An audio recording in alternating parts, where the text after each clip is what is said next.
There are sounds a man never forgets, and hers will haunt me until my last breath.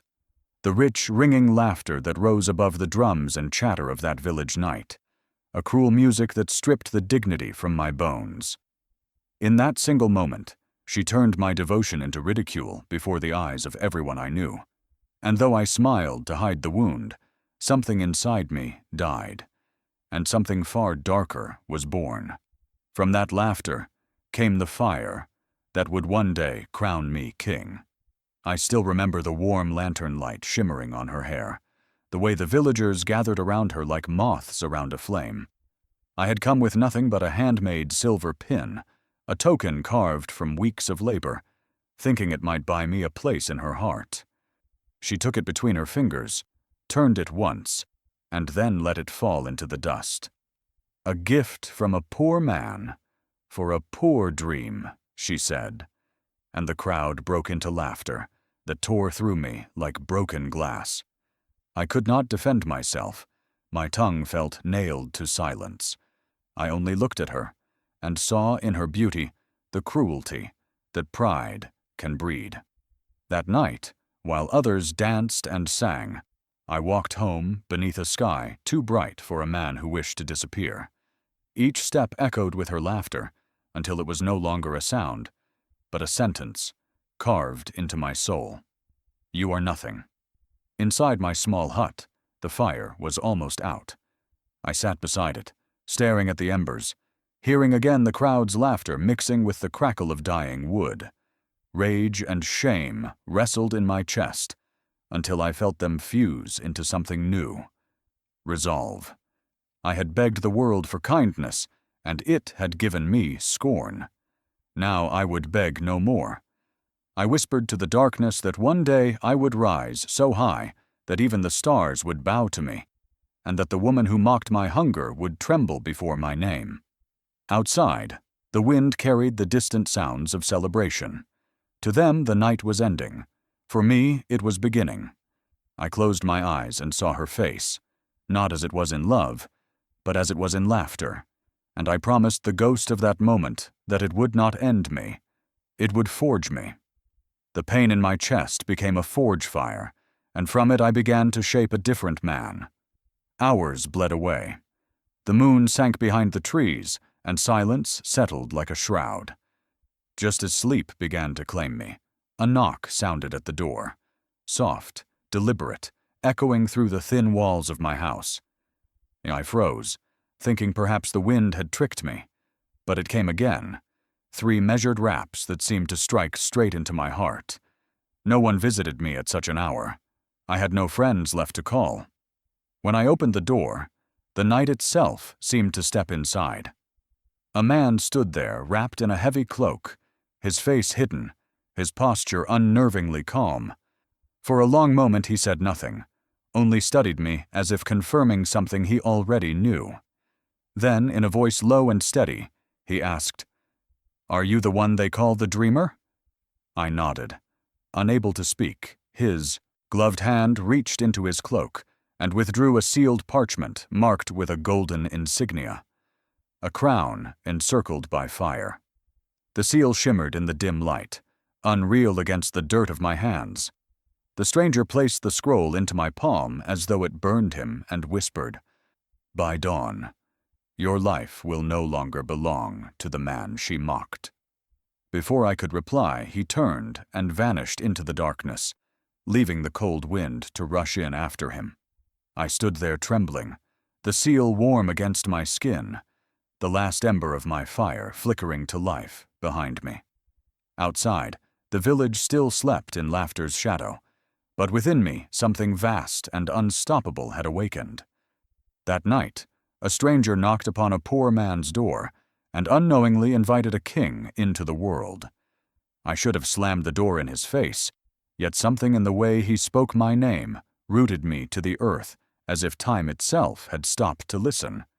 His voice was not loud, but it carried weight, the weight of storms and secrets, of promises whispered long before I was born. For a fleeting moment, I felt that this man hadn't found me by chance, but that he had stepped out of a dream I had once forgotten. And in his presence, My anger, my pride, my pain, all of it, seemed to bow before something far greater than fear.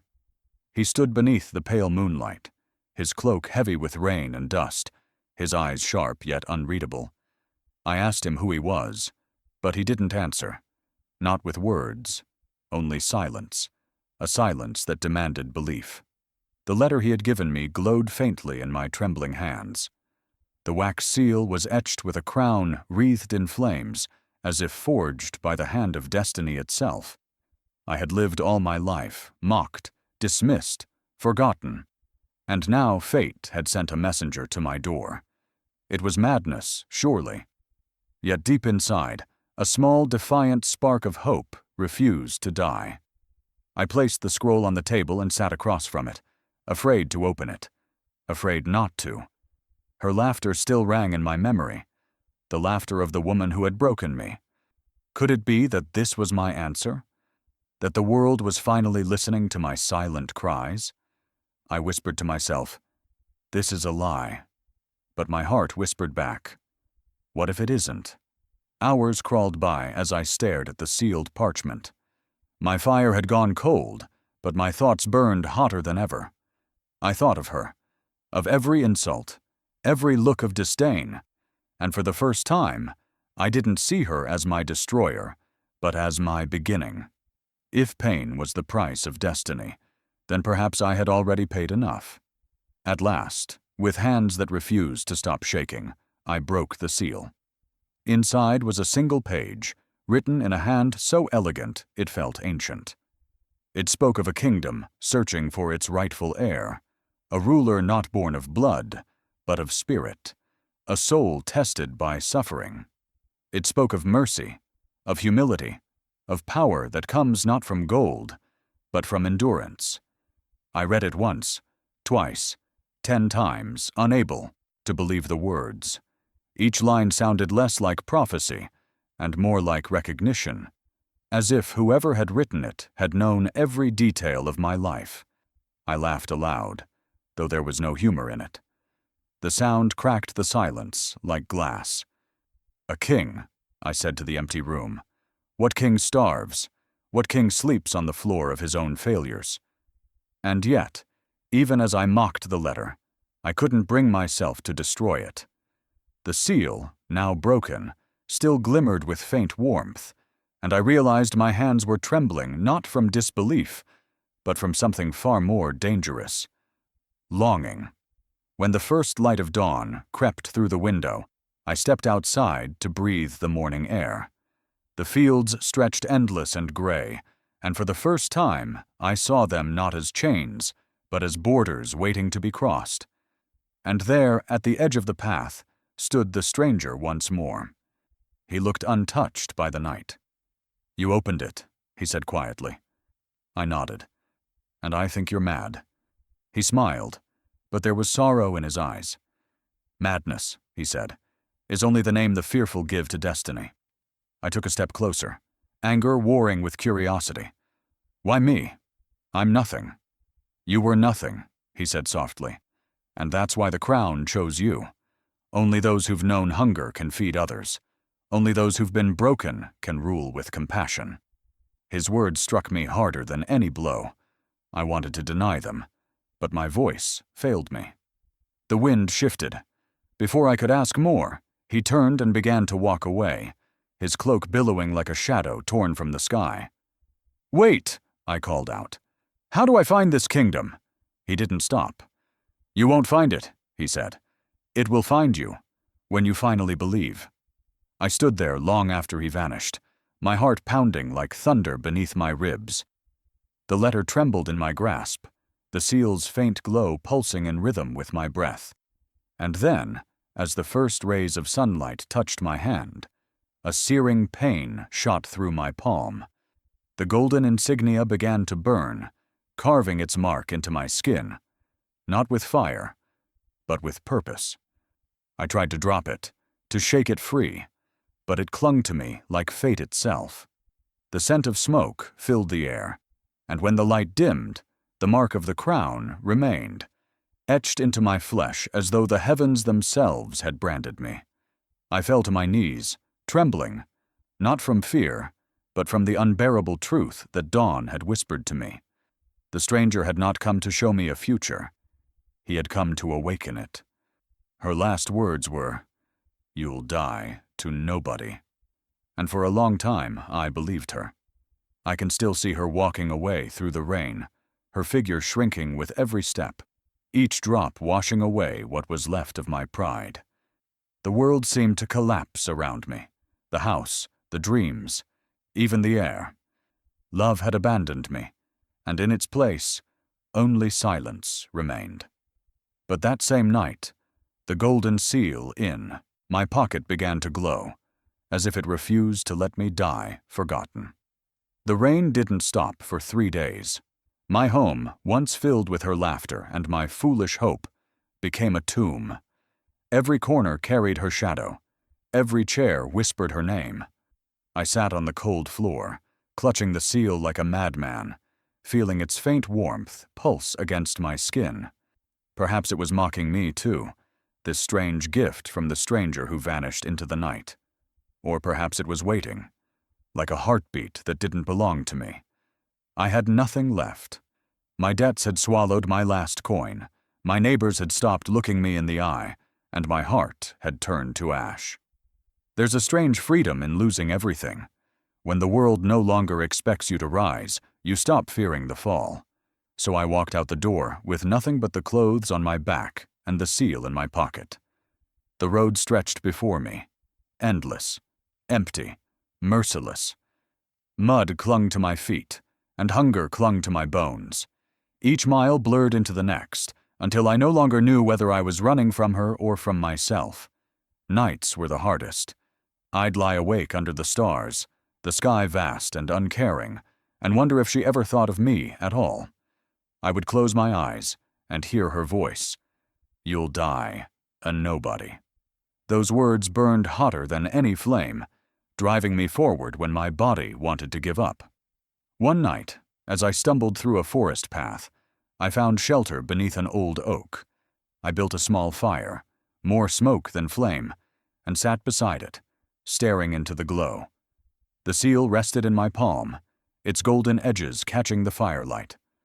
I thought of the prophecy, of the stranger's eyes, of the promise that the crown would find me when I was ready. But how could destiny find a man the world had forgotten? Sleep came slowly, like mercy. I dreamed of her again, not the proud woman who mocked me, but the one I had loved before pride poisoned her smile. In the dream, she reached out her hand, and for a moment I thought she had come back. But when I tried to take it, her hand turned to dust, slipping through my fingers, leaving only the echo of her laughter behind.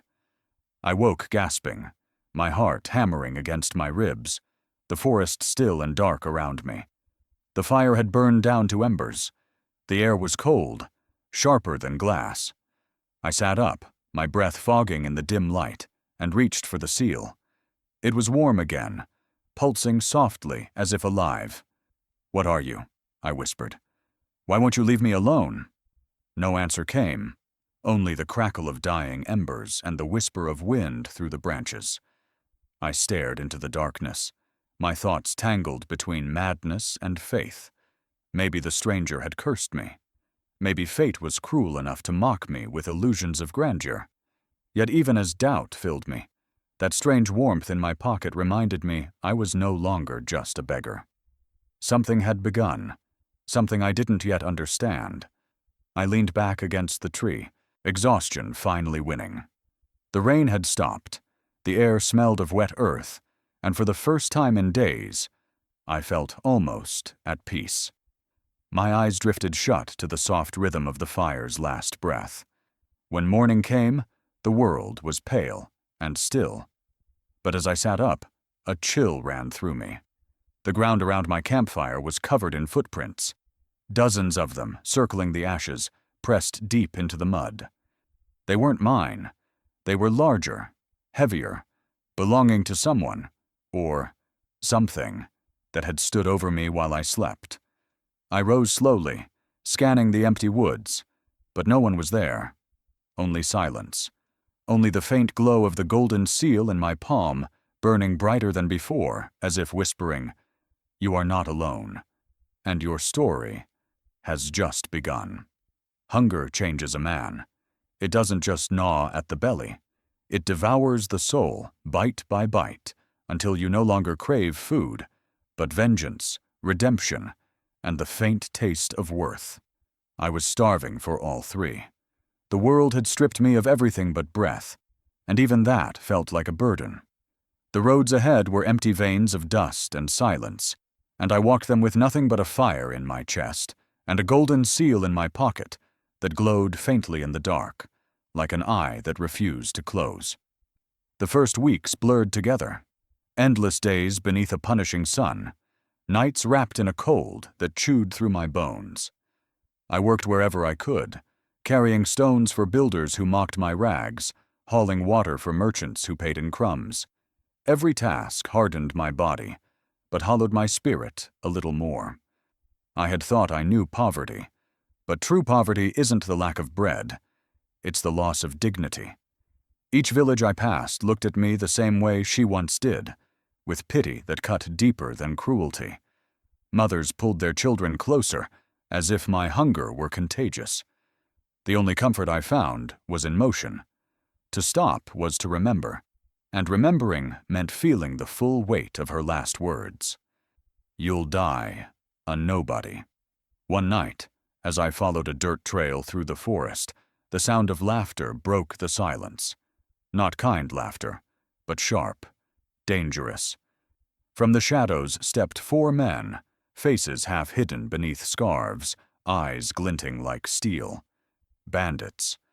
My first thought was that they would kill me. My second was that maybe they'd be doing me a favor.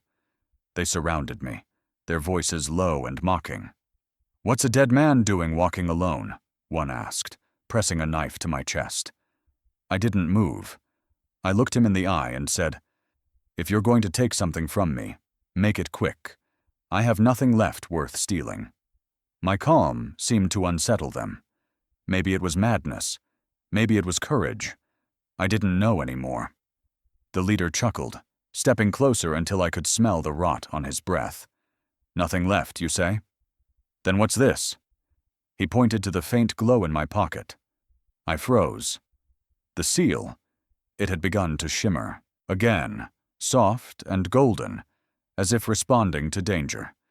He reached for it, and instinct took over. I moved without thinking, grabbed his wrist, twisted, and drove my knee into his chest. The knife fell. The others lunged at me, but I was faster than fear. Weeks of hunger had sharpened me, turned weakness into a weapon. I fought like a cornered animal, not for gold, not for pride, but for the right to keep breathing. When it was over, 2 men lay unconscious.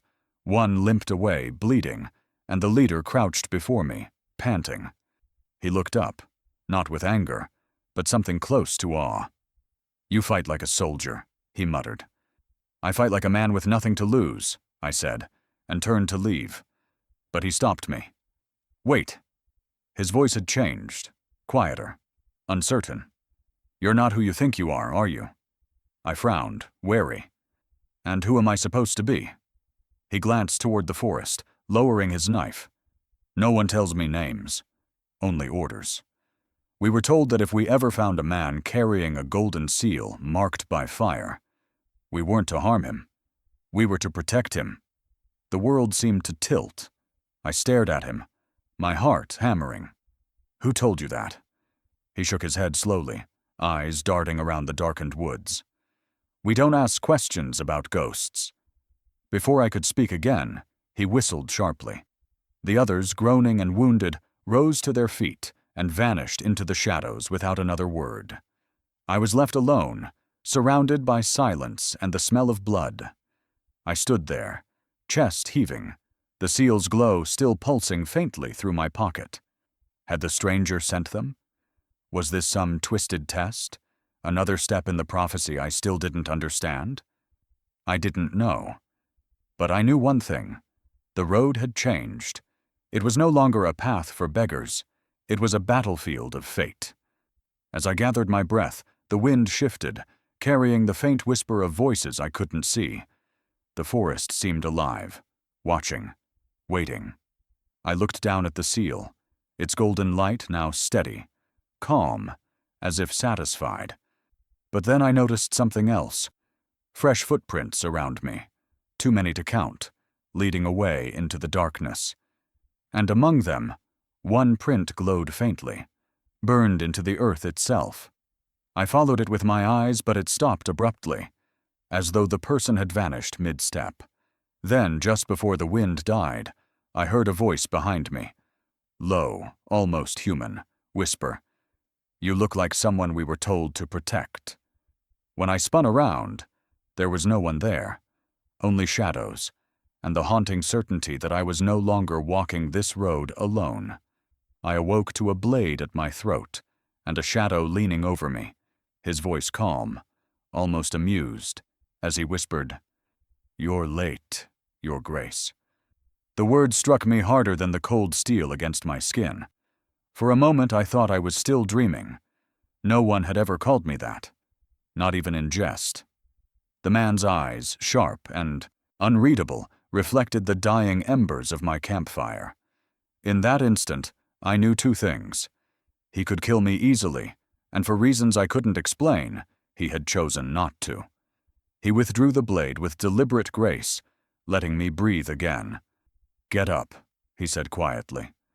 "Your lessons begin at dawn." My mind spun. "Lessons?" I muttered, still half in fear. He only smiled beneath the hood of his black cloak. "If you wish to survive what's coming, you'll need more than hope. You'll need skill, patience, and a mind unbroken by pain." For the next several days, the man in the black cloak became both tormentor and teacher. He spoke little about himself, and when he did, his words were riddles. Yet his presence was a strange comfort, disciplined, unyielding, but never cruel. He trained me to wield a blade, not as a weapon of anger, but as an extension of thought. Every strike was a question, every block an answer. When I faltered, he made me start again. "A crown built on weakness will fall to dust," he would say, his tone neither harsh nor kind, simply true. The forest became our fortress. Days bled into nights as he taught me how to move unseen, how to read the wind, how to listen to the silence between sounds. He spoke of endurance, of kings who ruled not by fear, but by understanding. And though I never admitted it, I began to crave his approval, a strange desire for recognition from a man who refused to even reveal his name. At night, by the fire, he told me stories. They weren't fairy tales, but fragments of history, of a kingdom once great, betrayed from within and swallowed by war. "Its heir vanished the night the castle fell," he said one evening, his voice distant. "Some say he died, others say he was hidden, a child of royal blood raised among commoners, unaware of who he truly was." His gaze drifted toward me then, steady and knowing, and my heart began to pound. I laughed uneasily. "You don't believe such nonsense, do you?" His reply was soft, but carried the weight of thunder. "Every kingdom's fall begins with disbelief." Then he changed the subject, leaving me restless, wondering why his stories felt less like lessons and more like memories. Days turned into weeks. My body grew stronger, my reflexes sharper, my spirit steadier. The man's methods were brutal. He'd strike without warning, push me beyond exhaustion, force me to fight my own fear until I learned to command it. Yet every lesson carried purpose. "Leadership," he said, "isn't about commanding others. It's about mastering the war inside yourself."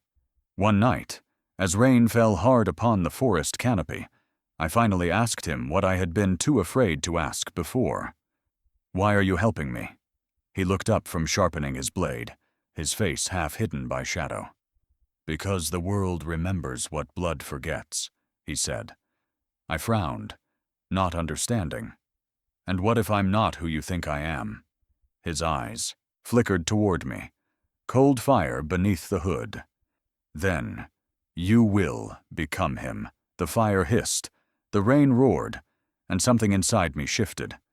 I had come so far from the man who once begged for love, mocked by the woman he adored. Now I stood on the edge of something larger, something dangerous. The seal in my pocket had stopped glowing, yet somehow I knew its purpose wasn't finished. It was waiting. That night, I woke before dawn, to find the man sitting silently by the fire, his cloak damp, his gaze fixed on me.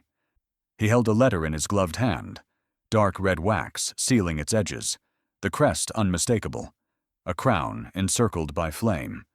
My breath caught. He rose without a word and pressed the letter into my hand.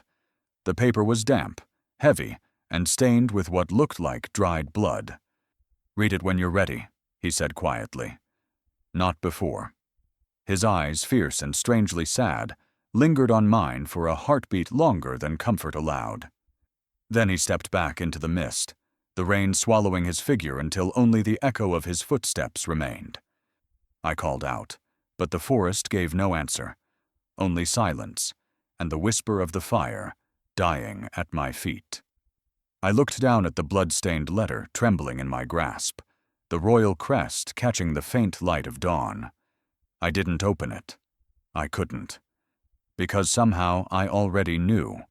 Whatever truth lay within those pages would change everything I thought I knew about who I was, and who I was meant to become.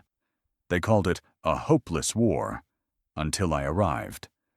The kingdom had bled itself dry, its armies shattered, its banners burned, its faith scattered to the winds. Yet when I stepped onto that broken field, I felt something stir in the air, not victory, but inevitability. I was no longer the beggar mocked by fate, nor the student of a mysterious master. I was a man reborn from ashes, carrying a cause larger than my own survival. And when I spoke, even the hopeless listened.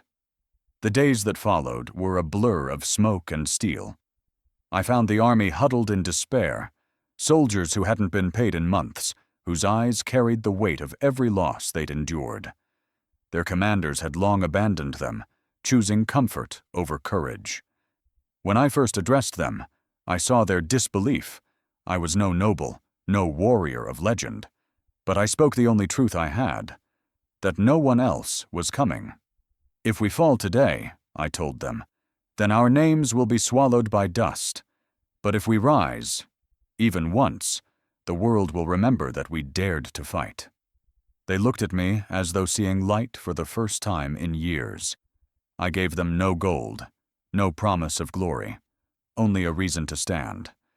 We trained in the ruins of a burned village, using broken wagons for shields and faith for armor. Every night, I felt the ghost of my mentor beside me, his words echoing in the crackle of the fire. Leadership isn't power. It's the courage to walk into fire first. The enemy was stronger, better equipped, and merciless. But strength without purpose is only noise. I studied their movements, their supply routes, the arrogance of their generals who believed we were already dead. War, I learned, was less about swords and more about silence, about knowing when to move, when to wait, and when to strike. At dawn, under a blood-red sky, we took our positions in the hills. I could hear the tremor of hooves, the metallic thunder of approaching death. My hands trembled, but not with fear, with focus. Every breath, every heartbeat was a drumbeat of fate. I looked at the men who had once been broken and saw warriors instead. "Remember," I whispered, "we fight not to win. We fight to be remembered." When the enemy charged, we did not meet them head-on. Instead, I ordered a retreat into the valley, a trap disguised as surrender. As their cavalry surged forward, I signaled the archers hidden in the cliffs. A single flaming arrow tore through the dawn, followed by a storm of fire. Their formation shattered. Chaos erupted. Then, with a roar that seemed to tear the sky itself, we struck. The battle was brutal. Blood and dust mingled until I could barely tell friend from foe. The clang of swords, the screams, the smell of smoke. It all blurred into a single, living thing. And through it all, I fought not for victory, but for the voice of my mentor in my mind, guiding every strike. "Lead with purpose," he had said. "Even death will follow your command." By midday, the enemy's banner lay trampled in the dirt. The impossible had happened. We had won. The soldiers who had once doubted me now raised their voices in a chant that carried across the battlefield. My name. It didn't sound like triumph. It sounded like destiny awakening. I looked around and saw men on their knees, weeping, clutching the ground as though it might vanish. For the first time, I realized what victory truly meant. Not the death of enemies, but the rebirth of belief. But as the cheering faded, I felt a strange pull in my chest, an unease I couldn't name. I turned toward the ridge where my mentor was supposed to wait, his cloak always a dark shadow against the sky. He wasn't there. My heart pounded as I climbed through the haze of battle, stepping over bodies, calling his name. The smoke thinned, and then I saw it. His black cloak lying in the dirt beside a fallen banner, its colors soaked in blood. My knees buckled. I dropped beside him, the world spinning. His sword, the same blade that had once threatened my life and later protected it, lay beside his still hand, its edge cracked and stained. I reached for him, praying for breath, for anything. But the man who had shaped me, the ghost who had guided me through my rebirth, lay silent beneath the broken banner of the enemy. The wind rose, lifting the edges of his cloak as if urging him to wake. But he did not move. I touched his hand, still warm, as though he had just released the sword that had bought our victory. The battlefield around me felt suddenly hollow, triumph turning to grief in a heartbeat. And then, as I stared down at his face, I saw it.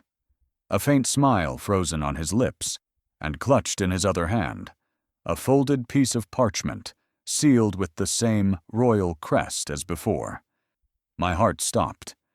He had died, not as my mentor, but as the messenger of my destiny.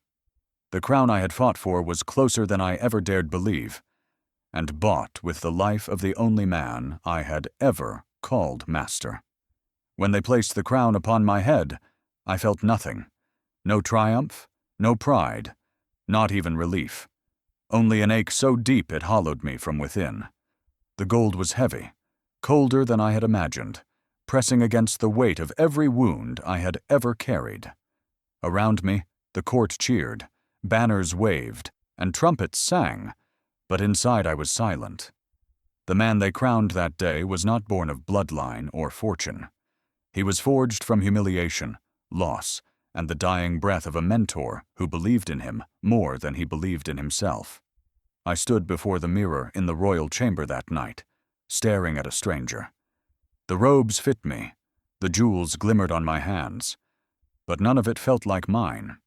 I had dreamed of rising above the world that mocked me, but standing here, in the center of every dream I ever had, I felt smaller than ever. Power, I realized, does not erase pain. It only buries it under layers of duty.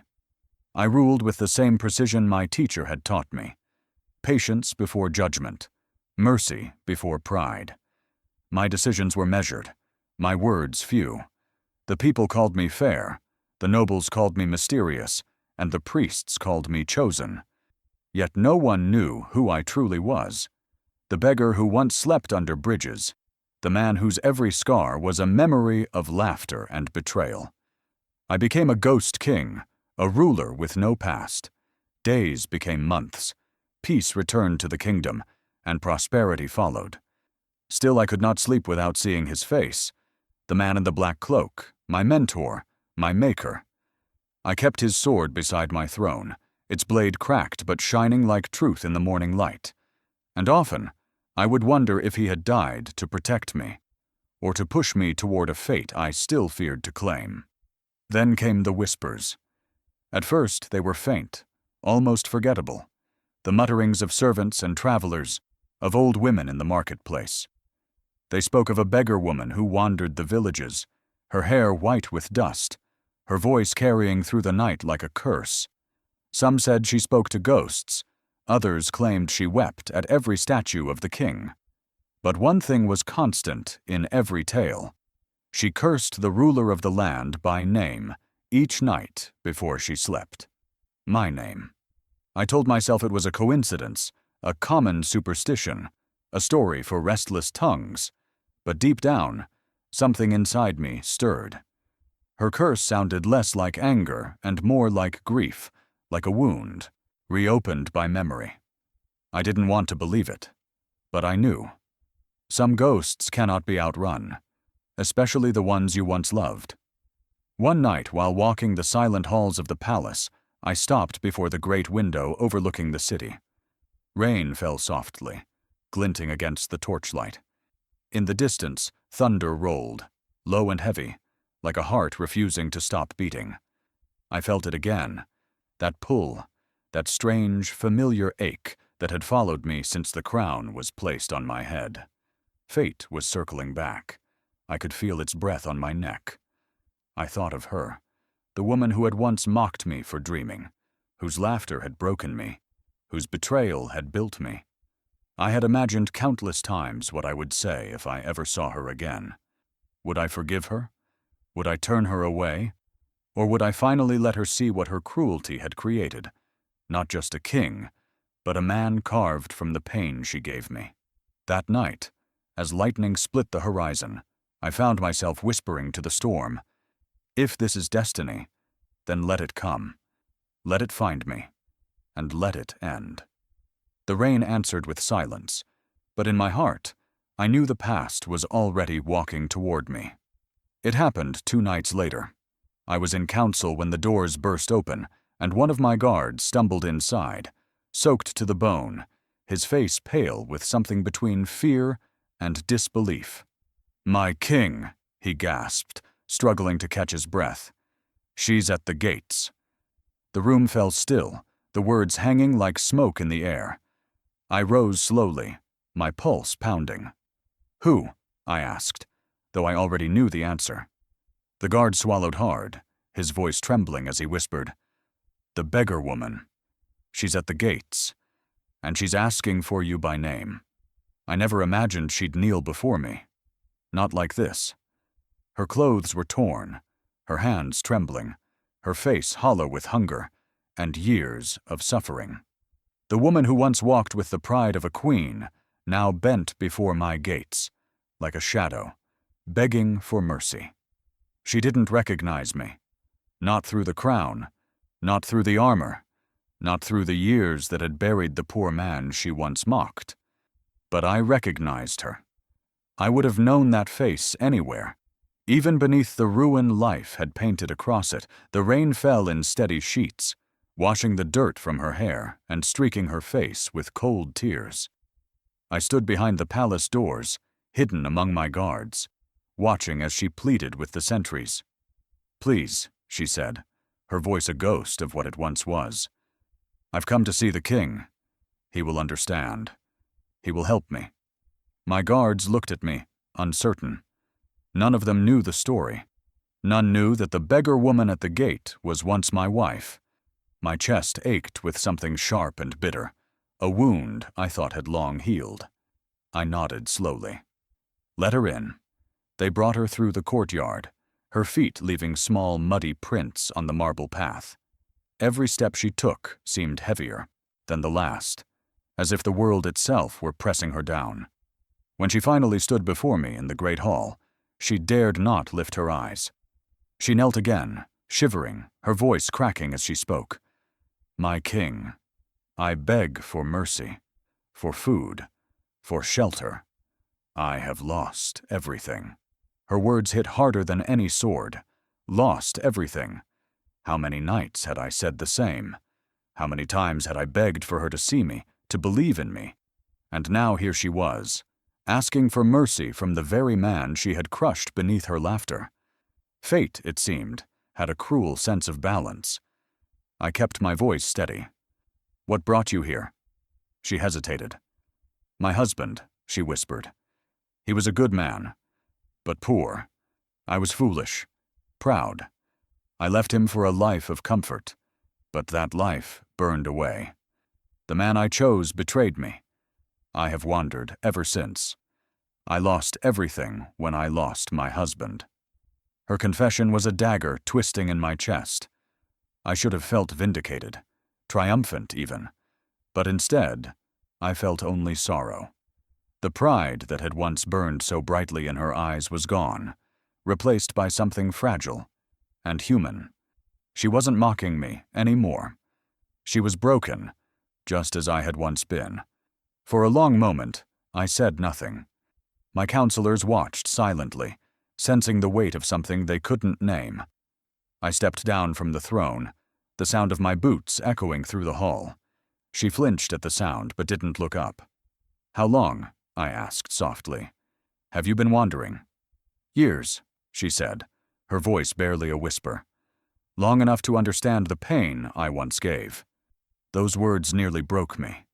The pain she once gave. The irony was almost poetic. I wanted to tell her everything, who I was, what I had become, but part of me hesitated. Would revealing the truth free her, or destroy her completely? Her hands shook as she reached for the hem of my robe. "Please, my king," she begged. "I don't ask for much. Only a chance to live, a chance to serve." I looked down at her, the woman who had once laughed at my hunger, now trembling for survival before me. My heart twisted in a storm of emotion, anger, pity, love, and something else entirely. The golden hall seemed to fade, and all I saw was that night again. The rain, the laughter, the vow I made to never be forgotten. "Do you remember?" I whispered, more to myself than to her. "What laughter sounds like in the rain?" She frowned slightly, confused, but didn't answer. I stepped closer. The guards shifted, uncertain, but I raised my hand to stop them.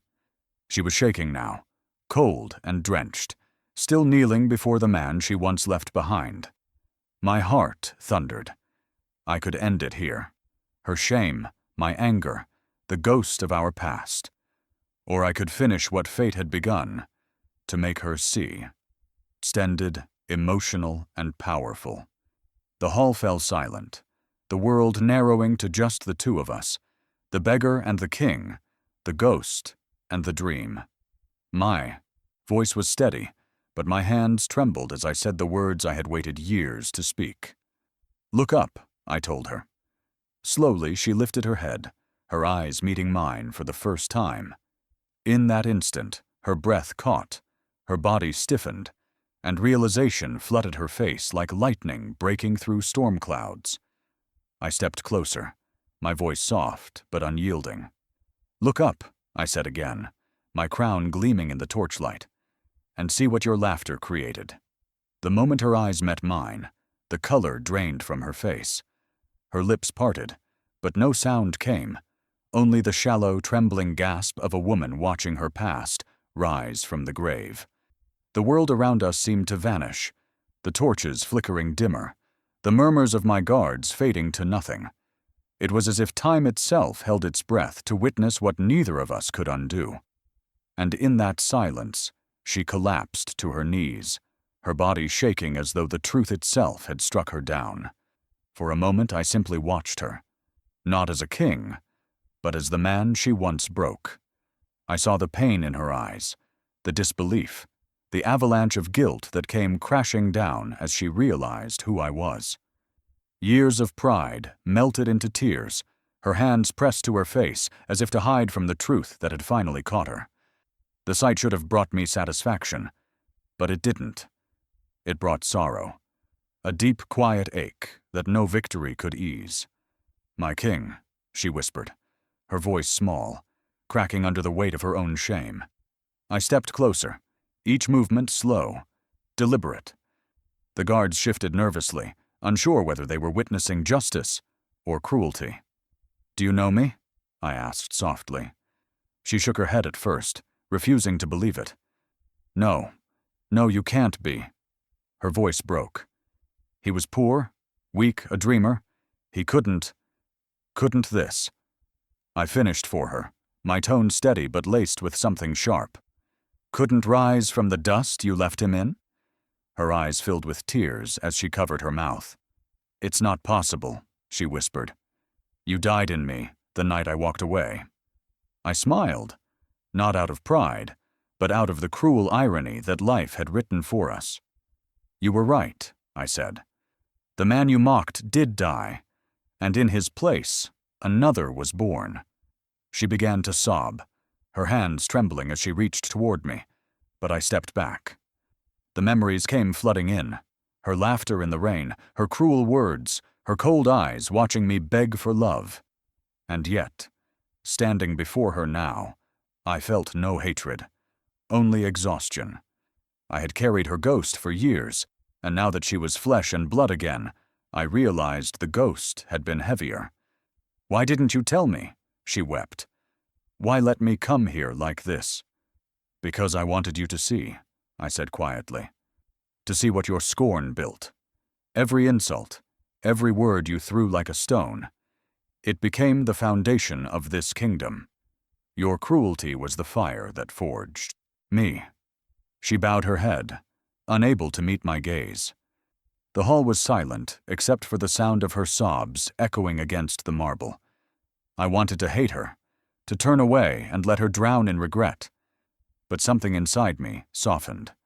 The boy she once broke still lived within me, and that boy, against all reason, could not stand to see her suffer. I stepped closer, lowering my voice. You are not my enemy anymore, I told her. You are a reminder of what I was, and of what I must never become. She looked up slowly, her eyes red and swollen. You forgive me? She asked, disbelief trembling in every word. Yes, I said after a long pause, because I need peace more than revenge. The air in the hall shifted. The guards exchanged glances, some in awe, others in confusion. She stared at me as though forgiveness were the sharpest punishment of all. Slowly, she rose to her feet, her body still trembling. You shouldn't have, she whispered. I frowned. What do you mean? She took a step back, fear suddenly replacing her sorrow. Her gaze darted to the doors, to the windows, as though she could hear something I couldn't. You don't understand, she said, her voice breaking. You shouldn't have forgiven me. I wasn't just cruel. I was used. What are you talking about? I demanded, my heart beginning to pound. Tears streamed down her face as she clutched her chest. They made me do it, she gasped.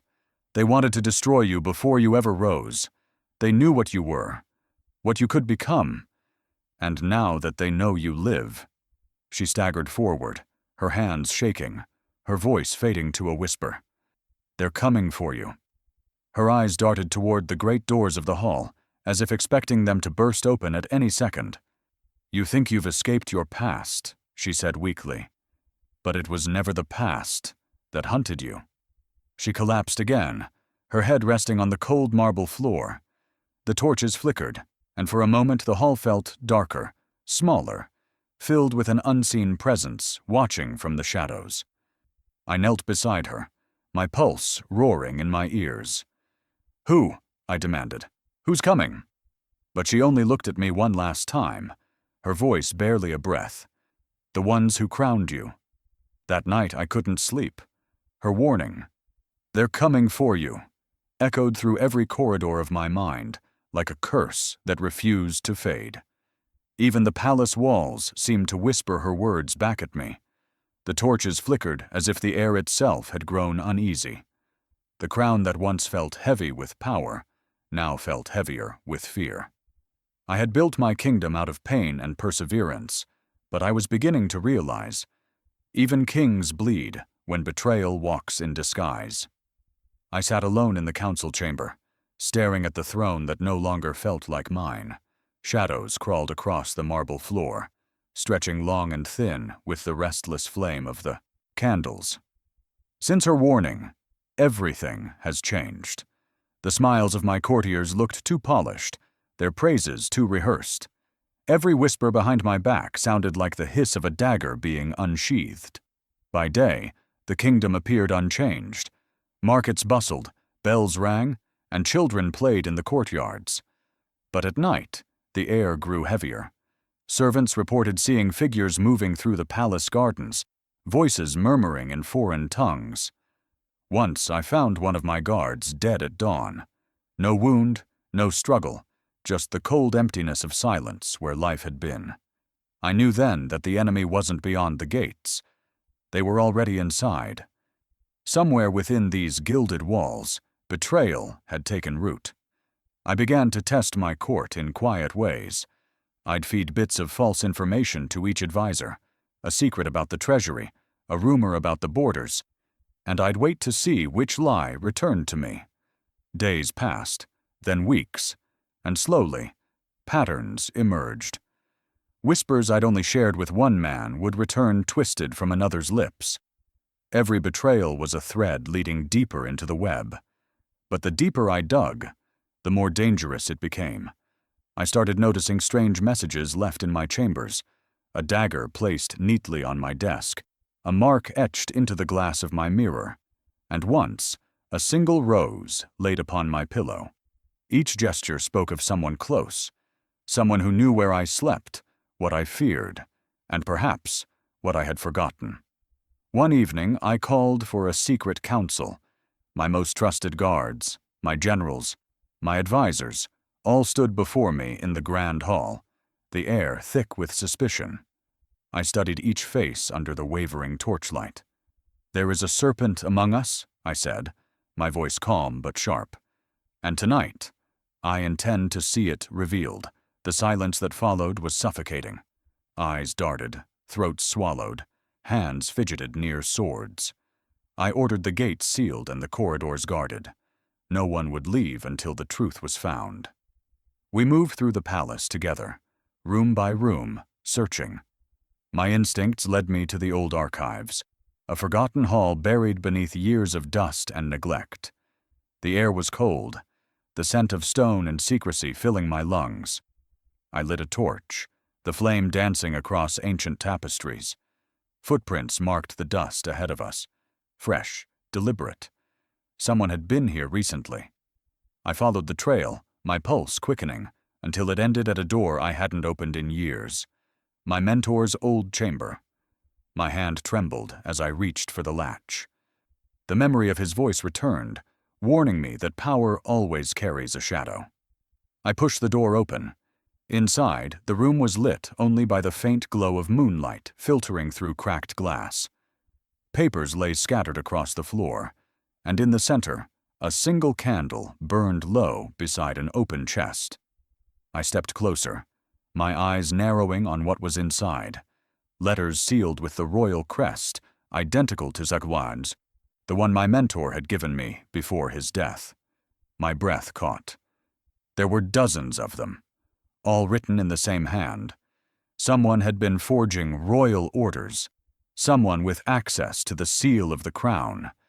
I felt movement behind me, the soft rustle of fabric, the whisper of a breath. My hand went to my sword as I turned sharply, the torch flaring to life in my grip. And there she was, standing in the doorway, half-shadowed, her eyes wide but unafraid. The woman I had forgiven, the woman whose tears had broken the walls around my heart. She stood before me with the torchlight painting betrayal across her face.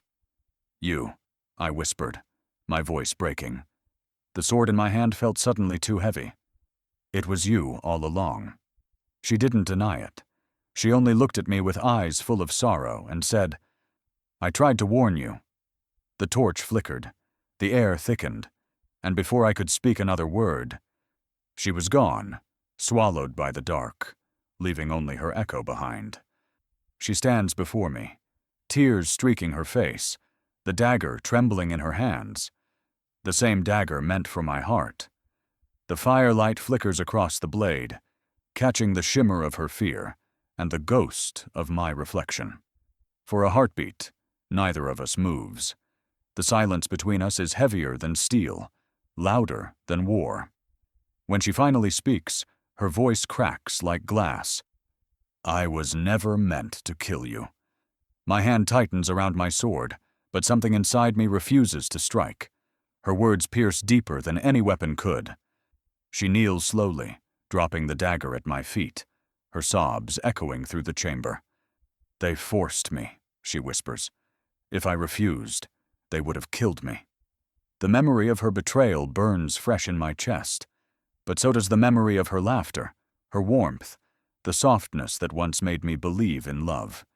"Who?" I ask, my voice low, dangerous. "Who forced you?"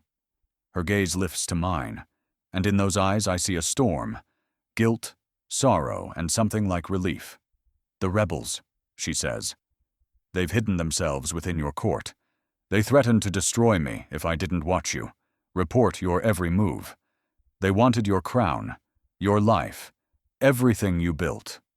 I stagger back a step, the words slicing through me like blades. The rebels. The same faceless enemies who had haunted my mentor's last breath, who had watched my rise from the shadows. And now she was saying she was one of them. Unwillingly, perhaps, but still their voice in my hall. "Why didn't you come to me?" I demand, my anger trembling beneath the surface of my voice. "Why did you let me believe you were the serpent in my house?" Her tears fall faster. "Because they said if I spoke, they'd kill you first. They have people everywhere, even among your guards. I thought I could protect you by obeying them." I want to believe her. Every part of me does. But the image of her with the dagger still glistening in her. Hands won't fade. My heart is torn clean in two, between the man who still loves her and the king who must protect his realm. "You were always stronger than me," she whispers, her voice barely audible. "But even strength has enemies you can't see." I turn away, unable to look at her any longer. My hands shake as I speak. "I should have you executed. I should end this tonight." The words taste like poison, but I can't. She closes her eyes as though my mercy hurts more than death. "Then what will you do with me?" I swallow hard, forcing the words out. "You will live, but you will not walk free. Until I find the truth, you will remain under guard in the Eastern Tower. If your confession is true, I will grant you pardon. If it's not..." My voice trails off. I don't finish the sentence because I don't have the heart to. She nods once, accepting her fate. The guards lead her away, their torches casting long shadows against the walls. I watch her go, the echo of her footsteps vanishing down the corridor, and in that fading sound, I feel the last piece of my old life crumble. That night, I stand alone in the throne room, staring at the empty space where she once stood. My crown feels heavier than ever. Doubt seeps into every corner of my mind.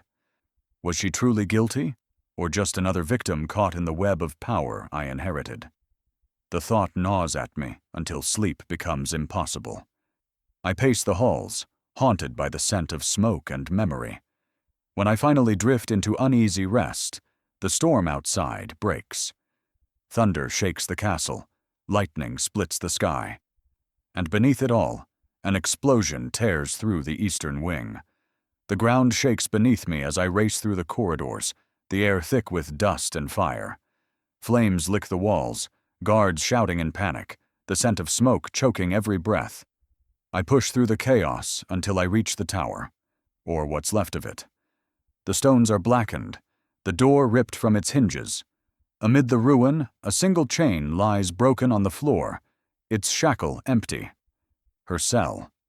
My heart slams against my ribs. I call her name into the smoke, but only the echo answers. The queen of betrayal is gone, and I don't know if she escaped, or if she set the fire herself. Smoke fills the air, my kingdom burns, and my heart races with one question. Did she flee, or did she save me? The night is alive with screams and the clash of steel. Fire devours the towers that once touched the heavens, painting the dawn blood red before it even arrives. I run through the corridors that once echoed with music and prayer, my crown pressing into my skull like a shackle. Every flame that rises feels like a punishment, every cry a reminder that power never saves. It only delays judgment. The explosion that shattered the eastern tower still rings in my ears. Stones crumble beneath my feet as I stumble through the smoke, calling her name. Was she the spark? Or the savior? The question tears at me with every step. The air is thick with ash. The banners that once bore my crest now burn like funeral cloth. Soldiers fight in the courtyards below, loyal men falling beside the traitors who once served at my table. I reach the grand staircase, the marble cracked, the air trembling with thunder. The rebels have breached the gates. I can hear their horns, low and mournful, announcing the death of everything I built. The crown feels useless now, a relic of a kingdom already lost. I tear it from my head and let it fall to the ground, watching it roll through the soot until it disappears. Somewhere deep within these ruins, I know she's alive. She has to be. I saw the fear in her eyes before the fire. Whatever she was, traitor, spy, or victim, she was still part of the story that made me. And I can't let it end without the truth. I push through a fallen archway and into the courtyard. The sight steals my breath. The palace garden, once alive with roses, is now a graveyard of smoke and blood. The golden seal, the same one that began it all, lies half buried in the dirt, glinting faintly through the ash. I kneel to pick it up, its heat biting into my palm as if the years of prophecy were coming full circle. "Your Majesty," a soldier shouts behind me, his face blackened with soot. "We can't hold the walls much longer." I barely hear him. The seal pulses once in my hand, alive, aware. And then I see her. She's lying near the fountain, her dress torn, her body half covered in debris. I run to her, every heartbeat a prayer. Her eyes flicker open as I fall to my knees beside her. She's pale, her breath shallow, blood staining the stone beneath her. And in her trembling hands, the royal seal, pressed tight against her heart. I tried to stop them, she whispers, her voice no louder than the wind. I told them, "You weren't the one." "Don't speak," I plead, pressing my hand against her wound. "Help is coming." She shakes her head weakly. "No. Listen." Her eyes lock onto mine. Eyes I once hated, then pitied, then loved again. "You were never meant to wear the crown." My chest tightens. "What are you saying?" "The real king?" she gasps, her voice breaking. "He's still out there. The seal, it was never yours to bear." The world tilts. The smoke, the screams, the fire, all fade into a low hum as her words slice through the chaos. "What do you mean?" I whisper. "Who is he?" Her lips tremble into a faint, broken smile. "Find him." Before they do, I grasp her hand as her body grows cold, the royal seal slipping from her fingers into mine. Around us, the palace groans, the stones cracking under the heat. I pull her close, my tears mixing with the soot on her face. "Please," I whisper, "don't leave me again." But she's already gone. The woman who began my journey, who mocked me, broke me, loved me, and betrayed me, now lies silent, in my arms. And the truth she died to give me burns brighter than the flames consuming my kingdom. As the dawn breaks over the ruins, I rise slowly, the royal seal glowing faintly in my blood-stained hand. The wind carries the smell of smoke and endings. I look toward the horizon, where the first light touches the hills. And in that light, I swear I see a figure watching me from afar, cloaked in black, standing motionless against the fire. My breath catches. My story began with a stranger at my door, and perhaps it isn't over yet. The screen fades to black as her final words echo in my mind. The real king is still out there. And across the darkness, one final line appears. To be continued, the lost heir of the king.